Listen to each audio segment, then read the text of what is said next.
예레미야 9장 17절입니다.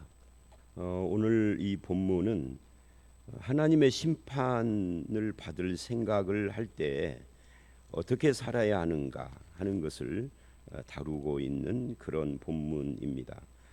세 번째 설교, 세 번째 메시지의 중반부쯤 된다라고 말할 수가 있겠죠. 17절로 22절 첫 번째 문단, 하나님의 심판이 코앞에 닥쳤다 하는 것을 주제로 하는 그런 내용이고요. 그 다음에 두 번째 문단인 23절부터 26절은 하나님의 심판이 눈앞에 있다는 것을 안다면 어떻게 살아야 하는가 하는 것을 말하는 그런 단락이라고 할 수가 있습니다. 먼저 첫 번째 17절로 26절을 보면 17절로 22절을 보면 하나님의 심판이 눈앞에 지금 닥쳐왔다 하는 이야기를 하는데요. 거기에 17절 만군의 여호와께서 이같이 말씀하시되 너희는 잘 생각해 보고 잘 생각해 보고 지금까지 하나님께서 지적한 이 하나님의 심판 그리고 그 원인이 어디 있는가. 어제 말씀 같은 경우에는 12절 하반절에 사람을 찾는다. 지혜가 있어서 이 일을 깨달을 사람을 찾는다. 하나님의 입의 말씀을 받아 선포할 사람을 찾는다라고 했는데, 왜냐하면 그들이 율법을 버리고 내 목소리를 순종하지 않았기 때문에, 그래서 이것을 잘 생각해 보라는 거죠. 그 잘 생각해 보고 정말 우리가 하나님의 율법을 버리고 순종하지 않았다고 하면 심판이 바로 눈앞에 닥친 거나 마찬가지인데, 그렇다면 뭐를 해야 하느냐면 곡하는 부녀를 불러 모아라. 이 곡하는 부녀, 요즘은 이 말씀이 잘 이해가 안 되죠. 그런데 우리나라도 그 불과 얼마 전까지만 해도 장례식장에서 장례를 치르는 이 분위기가 아닌 가정에서 장례하던 그런 시절에는, 그것도 이제 안 믿는 사람들 이야기기는 한데, 멀쩡하게 서 있다가도 문상 오는 사람이 있으면은 그때부터 아이고 아이고 하잖아요. 가식적인 울음인 거죠. 남에게 보이려고. 나는 이렇게 효도다, 효자다, 뭐 이런 걸 보이려고. 아니면은 그런 것이 전통적으로 내려와서. 근데 그런 시절보다도 더 옛날로 올라가면 우리나라도 곡하는 사람들이 있었어요. 돈 주고 사요, 이런 사람들. 노벗는다 그러죠. 노벗는다. 그런데 이스라엘도 마찬가지죠. 그래서 곡하는 부녀를 불러다가 초상집에서 돈 받고 곡을 해주는, 가짜로 울어주는 거죠. 자기는 슬프지 않은데 아이고 아이고 이렇게 하는 거예요. 그런 여자들을 불러와라. 우리나라도 똑같이 그런 것이, 아마 이건 전 세계적인 현상 아닐까 싶은데요. 그리고 지혜로운 부녀를 데리고 와라. 이 지혜로운 부녀라는 것은 뭐를 잘 아는 똑똑한 여자라는 뜻은 아니에요. 여기서 말하는 지혜로운 여자는 그런 거고 좀 다른 종류를 말하는 겁니다. 이제 예를 들면 이 지혜로운 여자라는 말은 다른 쪽으로 이게 번역이 가능한데, 말하자면 곡하는 여자 부녀하고 비슷하게 이게 곡을 하다 보면은 아이고 아이고만 하는 것이 아니라 이제 뭐라고 이제 뭐라 할까요? 실제로 슬퍼서 우는 그 가족이 왔다 또는 친척이 왔다 그러면 아이고 오라버니 뭐가 어쩌고 우리 어렸을 때는 어쨌는데 뭐가 우리 어머니가 있을 때는 뭐 이렇게 막 주절주절 하는데, 그것도 힘든 거죠. 한 번만 하는, 문상으로 온 사람이 한 번만 하는 것이야 뭐 한 번이니까 그러지만 자식들이나 그 상주들은 그게 힘든 거예요. 사람들 올 때마다 그렇게 하는 것이. 그러니까 이제 그렇게 하는 사람을 여기 지혜로운 부녀라고 그래요. 그러니까 곡하는 부녀하고 비슷한 종류죠. 그러니까 그런 사람들을 돈 주고 사 가지고 와서 대신 하게 하는 거예요. 그래서 뭐를 하느냐면, 왜 불러오느냐면 18절 그들로 빨리 와서 우리를 위하여, 여기서 우리는 이스라엘을 말합니다. 그러니까 이 곡하는 부녀냐 지혜로운 부녀는 어떤 개인 집에 장례가 일어난 걸 말하는 게 아니라 이스라엘이라고 하는 국가가 지금 망하게 생겨서 많은 사람들이 죽고 막 나라가 죽게 생겼으니까, 그러니까 이미 망하고 죽고 끝났다라는 것을 가정하고 지금 곡하는 부녀들, 지혜로운 부녀를 불러다가 곡하고 주절주절 뭔가를 하게 하라는 이야기예요. 이게 상당히 이제 그 비유적인 의미라고 그렇게 말할 수가 있겠죠. 그래서 빨리 와서 우리를 위하여 애곡하여 우리의 눈에서 눈물이 떨어지게 하며, 이것도 되게 웃기는 거죠. 지금 심판이 눈앞에 와 있어서 조금만 있으면 이제 막 사람들이 죽어나가고 막 한두 명이 죽는 게 아니라 무더기로 막 몇만 명, 몇십만 명이 막 죽는 거 아니에요. 그 한 번씩 이렇게 쳐들어와서 아수르니 바벨론이 이런 데가 쳐들어오면 적어도 몇만에서 몇십만 명씩 죽어나가요. 성 하나에서. 그 로마가 쳐들어와서 예수님 후에 AD 70년도에 티토 장군에 의하여서 예루살렘이 멸망할 때에는 기록에 의하면 한 100만이 죽었대요. 그러니까 어마어마한 거예요. 우리가 지금 상상이 안 되는 거죠. 우리나라 같은 경우에는 뭐 몇십 명이 홍수로 죽었다 해도 난리가 나는데 지금, 그러니까 그렇게 엄청난 일이 코앞에 지금 다가왔는데 슬퍼하지를 않는 거죠, 유다 사람들이. 그러니까 지금 이 조롱하는 거예요. 야, 너희가 지금 멸망이 코앞에 있으니 멸망했다 치고 너희 안 슬프면 우는 사람 불러다가 울게 해서 너 슬픔을 좀 끌어내서 슬퍼하게 해라, 뭐 이런 이야기예요. 하도 안 슬퍼하니까 슬퍼해야 회개도 할 거 아니에요. 그래서 그 이야기를 지금 하는 겁니다. 심판이 코앞에 닥쳤으니 초상집 같은데 사람들이 슬퍼하지도 않고 눈물도 흘리지 않고, 그러니 돈 주고 사서라도 우는 사람을 데리고 와서 너희 마음의 슬픔을 이끌어내게 좀 해야 할 거 아니냐. 눈꺼풀에서 물이 쏟아지게 해라. 눈물을 흘린다는 거죠. 왜? 이는 그래요. 19절. 이는 시온에서 왜 울어야 하느냐 하는 거죠. 시온에서 통곡하는 소리가 들리기를 우리가 아주 망하였구나. 우리가 크게 부끄러움을 당하였구나. 우리가 그 땅을 떠난 것은, 그러니까 이스라엘이 멸망하고 포로로 잡혀서 바벨론으로 가든가 아니면은 포로가 안 된 사람은 뿔뿔이 흩어져서 다른 지역과 나라로 도망을 하는 그런 상황. 우리의 거처가 헐었음이로다.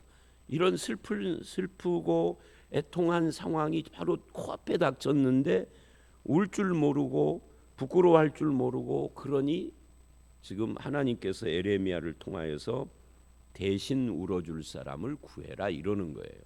그러니까 이 정도로 이스라엘은 멸망 직전의 그 유다의 상황이 이렇게 강팍하고 하나님 앞에 회개할 줄을 모르고 자기들 코앞에 닥친 상황에 대해서 전혀, 아무리 하나님께서 선지자를 통하여서 말을 해도 못 알아듣는 그런 상황을 지금 이야기를 하고 있는 겁니다.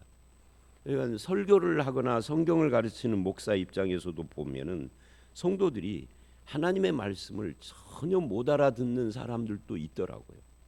오래 다니고 조금 다니고 이게 중요한 게 아니에요. 아무리 오래 다녔어도 말씀을 못 알아듣는 사람 많아요. 그러니까 재미있는 말씀, 감동적인 말씀 뭐 이런 것만, 그런 것에만 마음이 열리고 진짜 하나님의 말씀에 대해서 마음이 안 열려 있는 사람들이 많아요. 그러니까 예레미야 같은 경우도 똑같은 겁니다. 하나님이 선지자를 보내도 저들이 못 알아듣는 거죠. 그래서 20절 충고를 합니다. 부녀들이여 여호와의 말씀을 들으라. 이게 이제 본질인 거죠. 저들이 말씀을 안 듣는 거예요. 너희 귀에 그 이브의 말씀을 받으라. 귀가 열리지 않았고 마음이 열리지 않은 거죠. 너희 딸들에게 애곡하게 하고 각기 이웃에게 슬픈 노래를 가르쳐라. 실제로는 곡하는 부녀를 불러서 해야 할 문제가 아니라 자기 딸들이 애곡하고 슬퍼해야 하는 문제다. 왜? 말씀을 듣지 않는 그들의 문제가 바로 여기에 있다. 그래서 말씀을 좀 제발 들어라. 말씀을 받아라. 하나님의 말씀을 듣고 받으면 그 말씀을 통해서 우리가 어떤 상황에 있는지 알고 슬퍼하고 회개하면 그러면 거기에 희망이 생기는 거죠. 근데 그것이 안 되는 거예요. 이게 이 에레미야서는 여러분들이 시간이 되면 열왕기 하하고 함께 읽어야 해요. 열왕기 하의 앞부분을 읽기가 그러면 열왕기 하의 뒷부분, 열왕기 하의 거의 뒷부분 한 5분의 4 지점쯤, 4분의 3 지점쯤서부터 뒤쪽을 읽어 보면은 이 열왕기하를 에레미야를 이해하기가 더 쉽습니다. 하여튼 그런 이야기를 하면서 21절, 22절은 이제 의인화를 시킨 거예요. 무릇 사망이 이 사망을 의인화시킨 거죠. 우리 창문을 통하여 넘어 들어오며 우리 궁실에 들어오며 밖에서는 자녀들을 거리에서는 청년들을 멸절하려 하느니라. 사망이 주어가 돼가지고 주체가 돼가지고 무엇인가를 하는 모습을 보여주는데 사실은 사망이 뭘 하는 게 아니라 하나님께서 심판하시는 것을 이렇게 빗댄 거죠. 창문을 통해서 들어오고 궁실에 들어오고 밖에서는 자녀와 거리에서는 청년들을 멸하려고 사망이 움직이고 있는데 저들이 지금 이런 상황을 전혀 모르고 즐기고 있는 거죠. 22절 너는 이같이 말하라. 여호와의 말씀에 사람의 시체가 분토같이 들에 떨어질 것이며 추수하는 자의 뒤에 버려져 거두지 못한 곡식당같이 되리라. 그러니까 그 사망의 역사로 사람들이 죽어 시체가 되는 것이 이게 코앞에 닥쳐 있는 하나님의 심판인데 이것에 대해서 전혀 감각이 없다는 거죠. 자, 그러면 여기서 23절 이하를 가기 전에 그러면 이건 이제 이스라엘 유다 남쪽 유다의 상황인데 오늘 우리들은 어떤가 하는 거예요. 우리들도 개별적인 것이나 국가적인 것 빼고도 최후의 심판이 우리 앞에 있죠. 그래서 역사적인 이 심판, 최후의 심판, 예수 그리스도의 재림으로 말미암아 이루어지는 그게 우리 코앞에 있을 수 있어요. 우리는 그 날을 모릅니다마는 언제인지 모르니까 항상 코앞에 있다 이런 의식을 가지고 물론 늘 벌벌벌 떨면서 두려워하면서 신앙생활을 하라는 게 아니라 심판이 우리 눈앞에 있다는 것을 의식하면은 어떻게 살아야 하고 무엇을 해야 되는가에 대해서 제대로 알아야 하는 거고. 자, 그럼 최후의 심판도 심판이지만 이건 우리가 언제인지 모르니까 눈앞에 있다 그러지만 개인적인 종말, 죽음이죠. 그거는 그야말로 정말 정해진 거잖아요. 뭐 100세 시대 그러지만 장례식에 가보면은 100세에 죽는 분들은 극히 드물어요. 100세 시대라는 표현이 우리를 현혹하는 거죠. 대부분은 아직도 80대, 90대에 돌아가셔. 그나마 90년대, 80년대하고 비교하면 한 10년에서 15년 정도 연장된 거죠. 그 시절에는 대부분 70대 많이 살아봐야 80대 초반쯤 돌아가셨어. 그러니까 한 10년에서 15년 정도 연장이 된 건 사실인데 의료가 발달하고 뭐 먹는 것이 그래서 100세는 아직은 아니에요. 또 설령 100세라고 해도 새벽에 이런 말씀 죄송합니다만 권사님 믿는 사람들은 이런 거 초월하니까 몇 년 남으셨어요? 장로님 몇 년 남으셨어요? 아니 노재성 목사 너는 몇 년이나 남았어? 100세라고 치면은 이거를 10년 다운시켜서 90이라고 하면 훨씬 가까워요. 권사님보다 훨씬 젊은 저가 90이라고 치면은 얘 21년 정도 남았어. 눈 깜짝할 새에 지나가요. 근데 남자들은 90까지 못 살 가능성이 더 많아요. 여자들은 가능성이 있어도 그러면 이제 한 10몇 년. 이 말은 좀 작게 해야 돼. 그러니까 이런 걸 생각한다면 지금처럼 살면 되겠느냐 그 이야기를 하는 거예요. 지금처럼 살면 안 된다는 거예요. 그럼 어떻게 해야 될 것인가? 심판이 코앞에 있다면 그게 이제 23절서부터 26절이에요. 첫 번째 23절은 이래요. 자랑하지 마라. 심판의 코앞에 있다면 자랑하지 말아라. 뭘 자랑하지 말아야 될까요? 예를 들면 곧 명철하여 그건 24절이고 23절 지혜로운 자는 지혜를 자랑하지 말라. 자, 이 지혜 예를 들면 공부 잘해서 엄청난 성적을 거두고 출세의 가도를 달린 그거 심판이 코앞에 있다면 그거 아무것도 아니에요. 심판 앞에서는 무슨 뭐 사법고시를 패스해서 변호사를 하고 판사를 했다라는 것이 그거 아무 쓸데없는 이야기예요. 그거 한 놈들도 다 지옥 가. 그죠? 무슨 서울대를 수석으로 입학을 해서 수석으로 졸업을 해서 미국 하버드를 갔다 오고 어쩌고 아무리 그래도 심판 앞에서는 아무 소용없어. 60대 중반 넘으면은 학력 필요 없어진다는 유머 있잖아요. 그 지혜로운 자의 그 자랑, 그거 자랑하지 말아라. 그거 아무 쓸데없는 거야. 용사는 용맹을 자랑하지 말라. 용사를 바꿔서 좀 힘이라고 생각을 해보십시다. 힘은 여러 종류의 힘이 있는데 뭐 지식의 힘도 있고 권력의 힘도 있고 뭐 지위 같은 것, 그 외에도 무슨 내 주변에 사람이 많이 모이는, 예를 들어 정치인들 힘 있잖아요. 힘. 선거 때만 굽실굽실하지 그 후에는 그 힘을 4년 동안 팍팍 쓰면서 다니죠. 그거 자랑하지 말라. 심판 앞에서는 네가 국회의원 했다는 거 아무 소용. 국회의원 했기 때문에 지옥 아래 못 가는 거예요. 대통령 심판 앞에서는 아무 소용없어. 죽음 앞에서는 똑같아. 그 다음에 세 번째 부. 그러니까 지혜, 힘, 부. 인간 세계에 사람들이 추구하는 가장 좋아하는 세 가지잖아요. 공부 잘하는 거, 힘 있는 거, 부자로 사는 거. 그것도 자랑하지 말라. 이병철이도 죽어서 지옥 갔어. 이건희도 아마 그랬을 걸, 예수 안 믿었으면. 이재용이도 그 길을 갈 거려. 혹 왜 가정으로 말을 하느냐면 혹 중간에 또 혹시 알아요? 회개하고 예수 믿을지. 그러니까 그런 것은 우리의 자랑거리가 아니다는 거죠. 그런데 교인들이 모이면 맨 이거 자랑하고 있어. 우리가 자랑할 거 그거 아닌데. 그잖아요. 다 이 자랑하고 있는 거죠. 이거 자랑하지 말라. 그 다음에 24절 이하를 보면은 무엇을 자랑해야 하느냐 하는 것을 지금 이야기를 합니다. 자랑하는 자는 이것으로 자랑해라. 곧 첫 번째 명철하여 나를 아는 것과 하나님을 아는 것. 하나님을 아는 것을 다른 말로 신약식으로 말하면 이게 뭐예요?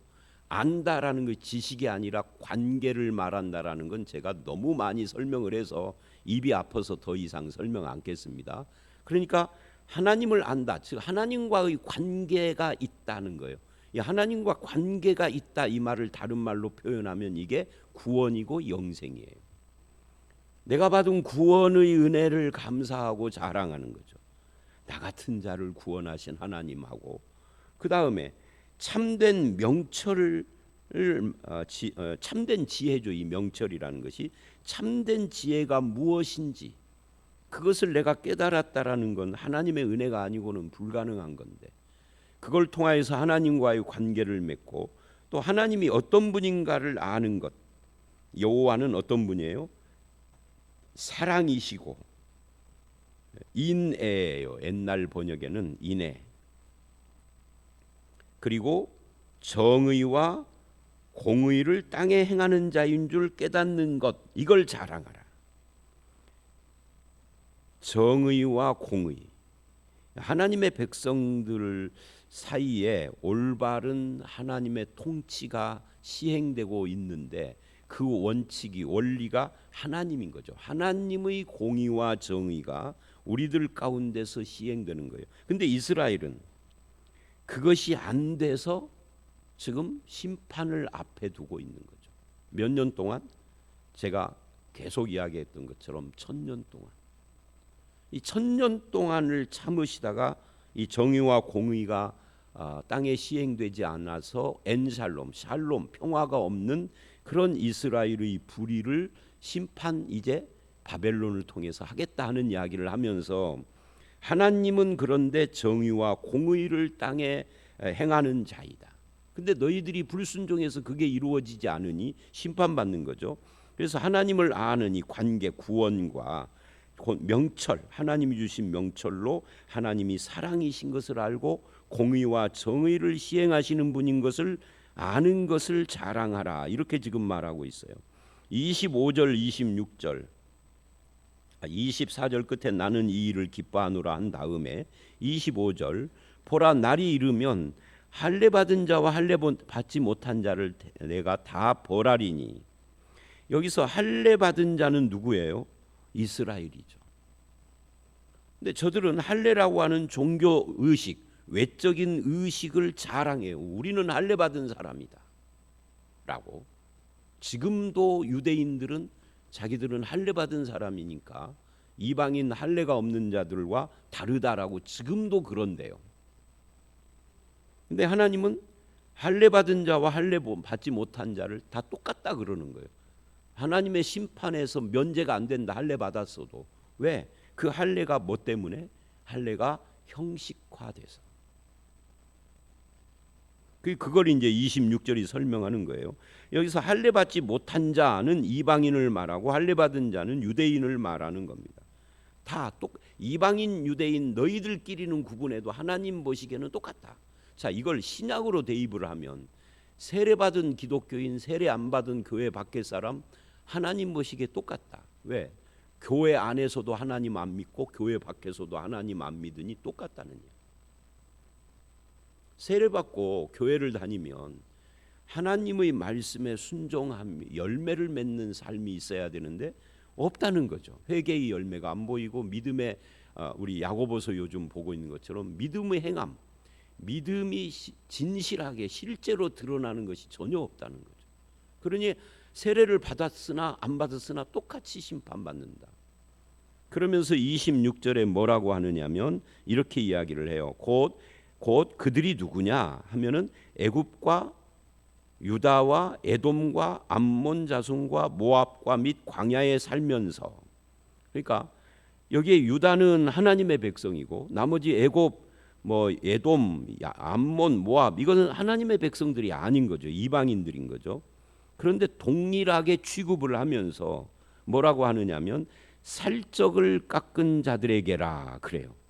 이게 참 묘한 표현이죠. 살적을 깎은 자, 이게 누구냐면요, 이 머리 둘레를, 여러분 그 옛날에 몽고 사람들 보면 머리를 다 밀어가지고 위만 이렇게 해놓은 그런 거고 비슷한 거예요. 그러니까 이게 몽고 지방이나 이쪽 중국 북쪽 지방 사람들도 그랬는데 이게 이스라엘 주변 나라들도 그랬던 모양이에요. 근데 이게 왜 그런 걸 몽고는 왜 그렇게 하는지 제가 몰라요. 이 본문에 나오는 사람들이 이 살적을, 이 머리 주변을 이렇게 밀었는데 왜 밀었느냐면 이게 우상숭배 풍습이에요. 그러니까 하나님의 백성이라는 유다 이놈들이나 원래 우상숭배를 하는 애굽이나 에돔, 암몬 이놈들이나 우상숭배하는 데는 똑같은 거예요. 말로만 여호와 어쩌고 하면서 우상숭배하고 이쪽은 진짜 우상숭배하고 둘이 똑같은 거죠. 하나님 보시기에. 그래서 뭐라고 하느냐면 이래요. 무릇 모든 민족은, 여기서 모든 민족은 이방인입니다. 할례를 받지 못한 자들이고, 이건 뭐 당연한 거죠. 이스라엘은 할례를 받았는데 뭐가 문제냐? 할례를 받았는데 마음의 할례를 못 받았다. 이게 이제 로마서 2장에 가 보면은 할례는 마음에 있고 그래요. 신약이든 구약이든 할례는 마음에 있고, 세례도 마찬가지예요. 물세례로 머리에다 뿌리거나 침례로 물속에 들어갔거나 그런 외형적인 것도 물론 필요하지만 마음의 세례가 없는데 외형적인 것만 있다고 그게 참된 세례는 아니에요. 마음의 세례는 뭐죠? 옛사람이 죽고 새 사람이 예수 그리스도의 부활과 연합하여 하나님 앞에 사는 것. 이 로마서에 보면은 그걸 확실하게 설명을 한다고요. 그러니까 옛사람, 이 죄에 속한 옛사람은 십자가에서 예수와 함께 죽고 예수의 부활과 함께 하나님을 향하여 사는 자. 이게 세례의 의미라고 로마서 6장이 확실하게 이야기를 하는데, 이걸 합해서 예수님과 연합이라고 하는데, 마음에 그런 세례가 없는 사람이 겉으로만 세례 받으면, 그러니까 이제 겉으로 세례 안 받아도 돼, 그게 아니고요.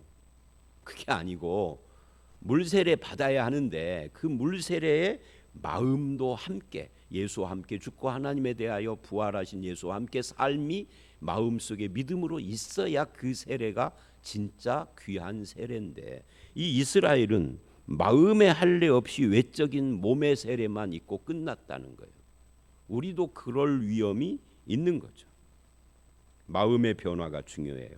자, 그래서 오늘 말씀은 17절로 22절, 심판의 코앞에 닥쳤는데도 그냥 삶을 즐기고 전혀 회개도 하지 않고 그저 모른 척 사는 무덤덤한 사람들에 대한 경고요. 23절로 26절은 자랑하지 말아야 할 것과 무엇을 자랑해야 할 것, 그리고 진정한 문제는 무엇인가, 이걸 말을 했는데, 자랑하지 말아야 될 것은 뭐라고 그랬죠? 지혜, 힘, 부. 그러면 자랑해야 할 것은 뭐죠? 하나님을 아는 것, 하나님이 주신 참된 명철, 하나님이 어떤 분이신지, 사랑, 정의, 공의. 그리고 우리의 진정한 문제는 뭐예요? 마음의 할례가 없는 것.